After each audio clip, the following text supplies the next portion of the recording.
Bismillahirrahmanirrahim. Assalamualaikum warahmatullahi wabarakatuh. Bersyukur kepada Allah dengan mengucapkan Alhamdulillah. Bersalawat kepada Nabiullah Muhammad SAW, mengucapkan Allahumma salli ala Sayyidina Muhammad wa ala ali Sayyidina Muhammad. Para pemirsa TV One dimanapun berada yang dirahmati Allah Subhanahu wa Ta'ala, Alhamdulillah, pada kesempatan ini kita berjumpa dalam ridha Allah Subhanahu wa Ta'ala, dan kita memohon kepada Allah mudah-mudahan Allah Subhanahu wa Ta'ala memudahkan segala urusan kita, baik urusan dunia maupun urusan akhirat. Setiap orang mempunyai urusan, setiap orang mempunyai masalah. Tinggal bagaimana orang tersebut keluar dari masalah tersebut, karena ada orang yang diberikan masalah kecil tetapi dia sangat sulit untuk menghadapinya, tetapi ada juga orang diberikan masalah besar tetapi dia mudah keluar dari masalah tersebut. Oleh karena itu, jamaah TV One yang dimuliakan Allah Subhanahu wa Ta'ala, Nabi kita Muhammad SAW memberikan resep agar supaya di setiap masalah kita selalu menghadirkan Allah Subhanahu wa Ta'ala. Dengan cara bagaimana? Dengan cara mendekatkan diri kepada Allah, mengangkat kedua tangan kita dan bermunajat, berdoa kepada Allah Subhanahu wa Ta'ala. Nabi Musa alaihissalam pernah didatangi oleh salah seorang ibu. Pada waktu itu ibu ini datang kepada Nabi Musa dan berkata, "Wahai Musa, tanyakan kepada Allah, engkau kan bisa berbicara kepada Allah. Tanyakan kepada Allah, kenapa sampai sekarang saya belum mempunyai keturunan."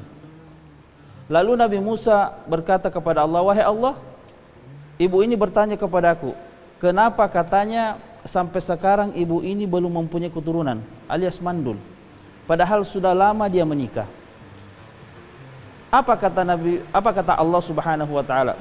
"Wahai Musa, beritahu ibu itu bahwa ibu itu sudah ditentukan di Lauhul Mahfuz bahwa ibu itu mandul atau tidak mempunyai keturunan." Lalu kemudian Nabi Musa memberitahu ibu ini, dan ibu ini pun kembali ke rumah dengan kecewa. Tetapi setelah 1 bulan setelah itu, ibu ini kembali lagi kepada Nabi Musa, dan ibu ini berkata kepada Nabi Musa, "Wahai Musa, tanyakan kepada Allah, kenapa saya sampai sekarang belum mempunyai keturunan." Nabi Musa berkata, "Wahai ibu, bukankah engkau sudah dikatakan kepada Allah bulan lalu bahwa engkau tidak mempunyai keturunan?" Kata ibu ini, "Tidak apa-apa Musa, saya cuma ingin mengetahui. Tanyakan saja." Nabi Musa bertanya lagi kepada Allah dengan pertanyaan yang sama, kemudian jawaban yang sama diberikan oleh Allah Subhanahu wa Ta'ala pada saat pertama kali. Kemudian bulan ketiga ibu ini juga datang dengan pertanyaan yang sama, jawaban yang sama dari Allah Subhanahu wa Ta'ala pula. Singkat cerita, setelah berselang 1 tahun kemudian, ibu ini datang lagi menggendong anak di depan Nabi Musa. Dan Nabi Musa berkata, "Wahai ibu, ini anak siapa?" Kata ibu ini anak saya sendiri yang melahirkan. Kata Nabi Musa, "Ibu, bukankah Allah telah mengatakan engkau mandul?" Itulah Nabi Musa. Makanya saya datang ke sini, saya datang kemari untuk memastikan kenapa Allah berikan saya keturunan. Karena penasaran Nabi Musa pun bertanya kepada Allah, "Wahai Allah, bukankah engkau berkata bahwa ibu ini mandul? Kenapa engkau berikan keturunan?" Kata Allah Subhanahu wa Ta'ala, "Wahai Musa, perlu engkau ketahui bahwa ibu ini pada waktu pertama kali dia datang dan saya kasih tahu bahwa dia mandul, dia pun kembali dan berdoa, dia memperkencang doanya setiap hari, setiap malam dia berdoa. Dia meminta kepadaku. Bulan kedua dia begitu lagi, bulan ketiga dia tambah lagi, memperkencang, memperbanyak bermunajat dan meminta kepadaku. Dia menangis Musa. Oleh karena itu Musa, ketahuilah saya mampu merubah takdir." Kata Allah Subhanahu wa Ta'ala, Yamhullahu ma yasha'u wa yuthbit. Allah yang menghapus ketetapan dan Allah juga yang menetapkan ketetapan. Oleh karena itu, Nabi kita Muhammad sallallahu alaihi wasallam mengatakan, la yaruddul qada illa du'a. Tidak ada yang mampu merubah qada atau qadar kecuali doa. Hadirin jamaah TV One yang dirahmati Allah Subhanahu wa taala. Jadi sudah jelas bahwa dengan doa mampu merubah segalanya. Kata Allah Subhanahu wa taala di dalam Al-Qur'an, "Wa idza sa'alaka 'ibadi 'anni fa inni qarib ujibu da'watad da'i idza da'an falyastajibu li wal yu'minu bi la'allahum yarshudun." Kata Allah Subhanahu wa taala, apabila engkau ditanya wahai Muhammad tentang aku, katakanlah bahwa saya ini dekat. Saya menerima doa orang-orang yang berdoa. Oleh karena itu, ketika kita berdoa, kita harus yakin seyakin-yakinnya bahwa Allah Subhanahu wa taala akan menerima doa.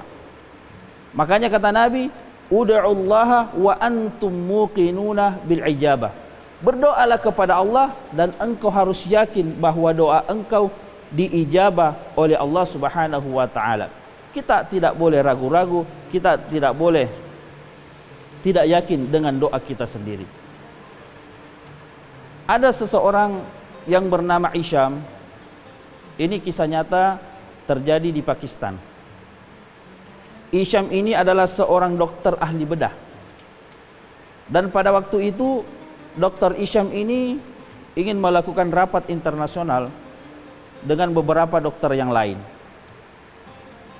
Tetapi Dr. Isham ini beliau naik pesawat. Ketika pesawatnya di atas, sudah di udara, tiba-tiba ada kerusakan di pesawat tersebut dan kapten memutuskan harus mendarat secara mendadak. Lalu dicarilah bandara yang terdekat sehingga pesawatnya mendarat mendadak. Dr. Isham ini pun gelisah karena tidak lama lagi pertemuannya dimulai. Dan beliau adalah merupakan salah satu orang yang terpenting dalam acara tersebut.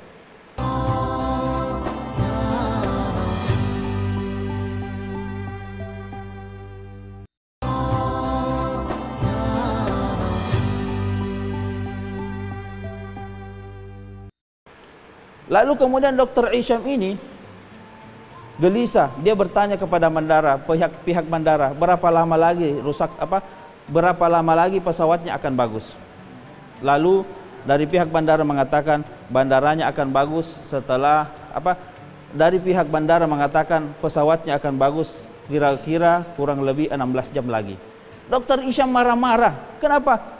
Jangankan 16 jam, saya ini sebentar lagi, sisa beberapa jam lagi meeting saya akan dimulai.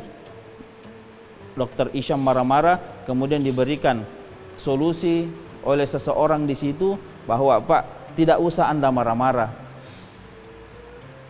Jalur tempat yang Anda ingin tujukan, kalau Anda naik mobil itu lebih cepat, kurang lebih 3-4 jam. Daripada Anda marah-marah, lebih baik Anda pesan mobil sekarang, Anda naik mobil saja sampai tempat tujuan. Dr. Isham pun berpikir, oh iya ya. Sehingga singkat cerita, Dr. Isham ini dia naik mobil lah, kemudian tiba-tiba di dalam mobil itu di tengah perjalanan terjadi hujan deras. Sehingga pandangan mata sopir sangat-sangat terbatas. Kemudian angin pun kencang. Kata sopir, Pak, sebaiknya kita istirahat daripada kita kecelakaan. Lalu kemudian dia menepi di satu rumah. Kemudian dia singgah berteduh di rumah itu. Dia singgah istirahat, dia ketok-ketok pintu. Kemudian ternyata tuan rumah tersebut adalah orang tua, nenek-nenek, dipersilahkan masuk. Silakan masuk nak. Setelah Dr. Isham masuk, dijamulah dengan minuman, dijamulah dengan beberapa makanan. Setelah itu Dr. Isham memerhatikan yang punya rumah tadi, yang nenek-nenek. Apa yang dikerja nenek itu? Nenek itu yang dikerja sholat habis sholat dia mengangkat tangan, habis mengangkat tangan dia pergi melihat cucunya yang ada di ranjang. Begitu terus menerus, habis sholat mengangkat tangan berdoa, kemudian habis berdoa dia pergi melihat cucunya di atas ranjang yang tidak bergerak. Lalu kemudian singkat cerita hujannya pun berhenti. Dokter Isyam ini ingin pamit pulang. Dan setelah pamit kata Dokter Isyam, "Nek, sebelum saya pamit saya ingin minta maaf dan saya ingin berterima kasih banyak-banyak karena sudah dijamu. Saya ingin minta maaf karena saya ingin bertanya kepada Anda, kenapa dari tadi saya perhatikan nenek kerjanya sholat, habis sholat berdoa, habis berdoa nenek menghampiri cucunya yang ada di ranjang. Apa maksudnya itu?"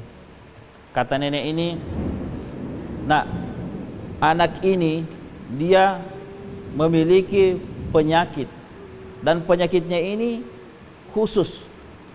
Saya sudah keliling berobat dan kata dokter tidak ada yang mampu mengobati anak ini kecuali satu dokter saja, satu dokter ahli bedah yang tinggal di kota yang namanya Dokter Isyam." Dokter Isyam pun kaget, dia bilang, "Subhanallah, Allahu Akbar, Masya Allah. Ternyata nenek, doamu inilah yang menarik saya ke sini. Sampai pesawat rusak, sampai mobil tidak bisa jalan karena hujan deras, sampai saya singgah di sini, ternyata doamu lah yang menarik saya sampai di sini. Subhanallah. Nenek ketahuilah, Dokter Isyam itu adalah saya." Subhanallah. Ini keajaiban doa. Para pemirsa TV One yang dirahmati Allah Subhanahu wa taala. Oleh karena itu, sebagai manusia biasa, kita tidak boleh meremehkan yang namanya doa. Karena begitu banyak orang-orang yang soleh, dia mampu merubah segalanya karena doa. Sebagaimana kita ketahui bersama bahwa Allah memberikan contoh di dalam Al-Quran. Orang-orang, bahkan nabi-nabi di dalam Al-Quran, nabi-nabi di dalam Al-Quran dicontohkan sesuatu hal yang mustahil karena berkat doanya terjadi. Mungkin kita ketahui, sering kita baca firman Allah Subhanahu wa taala di dalam surah Yasin, "Innama amruhu idza arada syai'an ay yaqula lahu kun fayakun." Apabila Allah ingin menghendaki sesuatu, hanya dia mengatakan kun fayakun, jadilah, maka jadilah. Nabi Yunus alaihissalam dicontohkan di dalam Al-Quran. Ketika Nabi Yunus alaihissalam ingin dilemparkan ke lautan, karena pada waktu itu Nabi Yunus berada di tengah perahu, kemudian perahunya itu terlalu banyak penumpang sehingga ombak besar, sehingga orang-orang pada waktu itu berkata harus ada yang dibuang karena kelebihan muatan. Rapatlah mereka, rapat, timbullah ide bahwa ini harus diundi, di lotre, siapa yang naik namanya itu yang dilemparkan ke samudra. Tetapi kehendak Allah, lotre pertama yang keluar adalah namanya Nabi Yunus. Karena namanya Nabi Yunus yang keluar, orang-orang di sekitar itu banyak yang protes. Kenapa? Masa ini orang soleh, orang baik, Nabi kok mau dibuang? Jangan. Karena banyak yang protes, di lotre lagi kembali. Yang kedua, namanya lagi Nabi Yunus yang keluar yang kedua. Yang ketiga kalinya, namanya Nabi Yunus lagi yang keluar. Oleh karena itu, karena namanya Nabi Yunus ketiga kali keluar, mau tidak mau orang sepakat Nabi Yunus pun terpaksa harus menerima dengan lapang dada. Dia dilemparkan ke samudra, lautan yang luas. Tetapi apa yang terjadi? Setelah Nabi Yunus dilemparkan ke lautan, beliau berdoa, "La ilaha illa anta, subhanaka inni kuntu minadh dhalimin." Ini adalah zikir dan juga merupakan doa. Dan tentu kita juga bisa mengambil doa ini apapun kesulitan kita, apapun permasalahan kita. Kalau kita mengamalkan ini, kita baca zikir la ilaha illa anta subhanaka inni kuntu minadh dhalimin, kita baca 100 kali, insya Allah Allah Subhanahu wa taala akan memudahkan kita keluar dari masalah apapun. Jadi karena Nabi Yunus alaihissalam beliau membaca la ilaha illa anta subhanaka inni kuntu minadh dhalimin. Ikan-ikan di lautan berlomba-lomba ingin menyelamatkan Nabi Yunus berkat doa itu. Buktinya apa ikan berlomba-lomba? Pertama, ada ikan hiu yang sangat besar langsung menelan Nabi Yunus. Kemudian telannya tidak ditelan seperti dimakan, tidak dikunyah, tetapi langsung diselamatkan, disimpan di dalam perut, sehingga Nabi Yunus selamat. Kemudian ada lagi ikan-ikan yang lain ingin menyelamatkan Nabi Yunus. Bagaimana caranya? Ikan-ikan yang lain yang berhasil menyelamatkan adalah ikan yang lebih besar lagi dari ikan yang pertama tadi. Jadi ikan yang pertama tadi sudah besar, tapi ada lagi ikan yang lebih besar lagi dari ikan yang pertama menelan ikan yang pertama tadi. Bahkan dalam riwayat dikatakan sampai 3 ikan yang menelan. Ikan yang kedua tadi yang menelan lebih besar, datang lagi ikan yang ketiga jauh lebih besar daripada ikan yang kedua, menelan, kemudian dibawa ke pinggir laut, diselamatkanlah Nabi Yunus. Inilah keajaiban doa, subhanallah.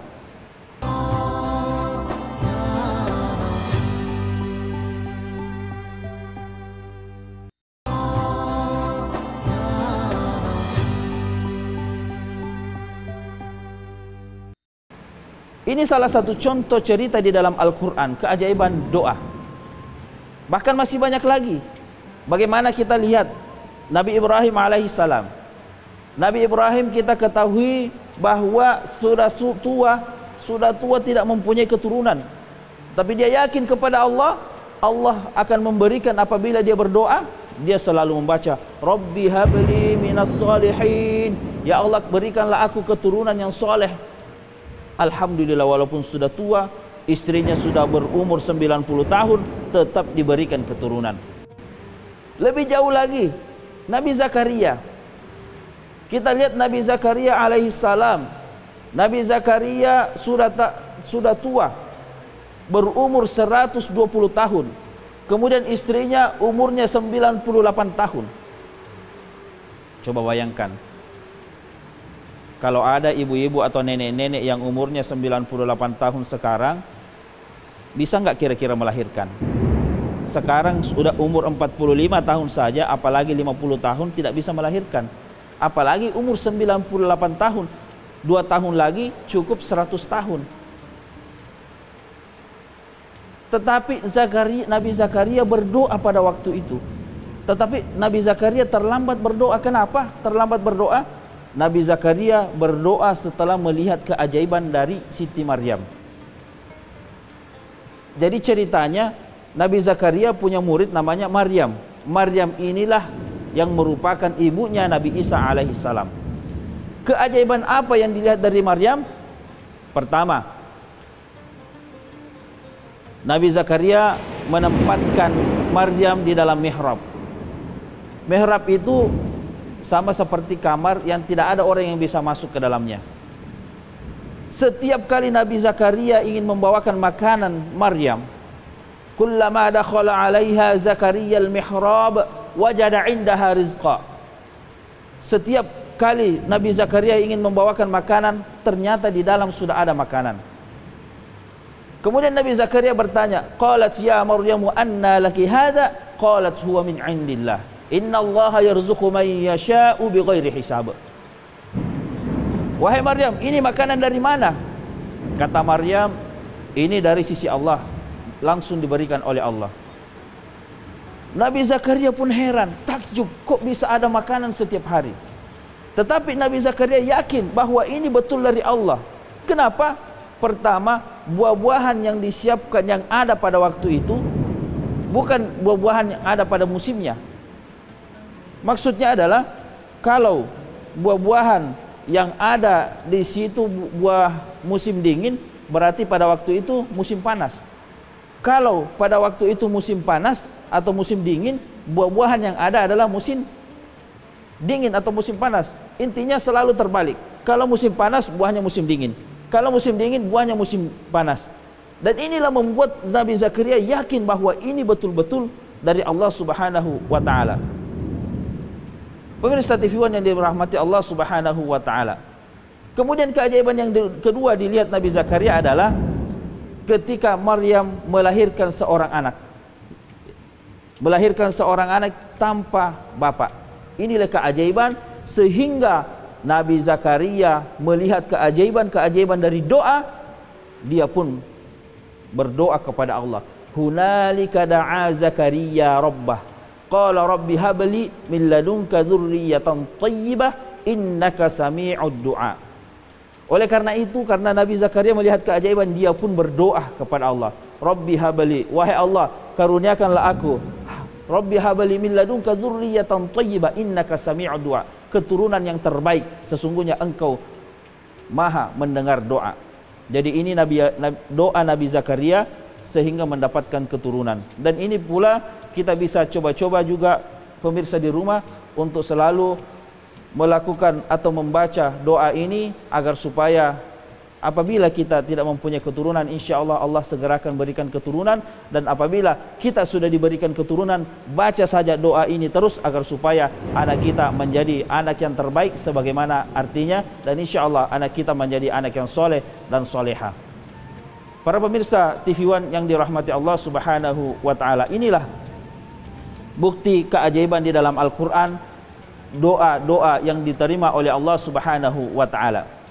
Oleh karena itu, sebagai manusia biasa, Nabi kita Muhammad SAW mengatakan bahwa apabila seseorang berkata Allahumma, maka malaikat telah mencatat garis star. Kalau malaikat sudah mencatat garis star, berarti sudah ada garis finish. Saya ulang, kata Nabi, ketika kita mengucapkan Allahumma, malaikat mencatat garis star. Kalau malaikat sudah mencatat garis start, berarti sudah ada garis finish. Artinya apa? Kalau kita sudah memulai doa, maka malaikat akan mencatat si fulan 100 kali berdoa, maka akan dikabulkan doanya. Tetapi yang jadi masalah adalah banyak orang yang baru 99 kali berdoa, dia sudah stop berdoa. Padahal sedikit lagi dia sampai garis finish. 1 kali lagi dia berdoa, sudah baru sampai 100 kali. Dia stop di situ. Mestinya selalu berdoa dan berdoa. Hadirin yang dimuliakan Allah Subhanahu wa taala, para pemirsa TV One dimanapun berada, inilah keajaiban doa. Oleh karena itu perlu kita ketahui bersama juga bahwa tidak ada doa yang ditolak oleh Allah Subhanahu wa taala. Cuma cara Allah ada 3 macam cara Allah mengijabah doa. Yang pertama, Allah mengijabah doa yang langsung diijabah oleh Allah Subhanahu wa taala. Kemudian yang kedua, Allah mengijabah doa dengan menggantikan bala. Artinya apa? Ketika Allah ingin memberikan bala pada hari itu, tetapi kita berdoa, bala tidak jadi datang, tetapi doa kita tidak diterima. Kemudian yang ketiga, Allah menjawab doa adalah Allah menyiapkan nanti kita di hari kemudian. Artinya apa? Begitu banyak orang-orang yang berdoa di dunia, tetapi ketika dia meninggal, dia heran. Amalannya sedikit sewaktu hidup di dunia. Dia heran, ya Allah, kenapa amalan saya terlalu banyak, pahala saya terlalu banyak, surga saya tinggi, padahal sewaktu hidup di dunia amalan saya biasa-biasa saja. Apa kata Allah? Inilah pahala doamu sewaktu engkau rajin berdoa di dunia, belum diberikan. Inilah pahala yang dikumpulkan.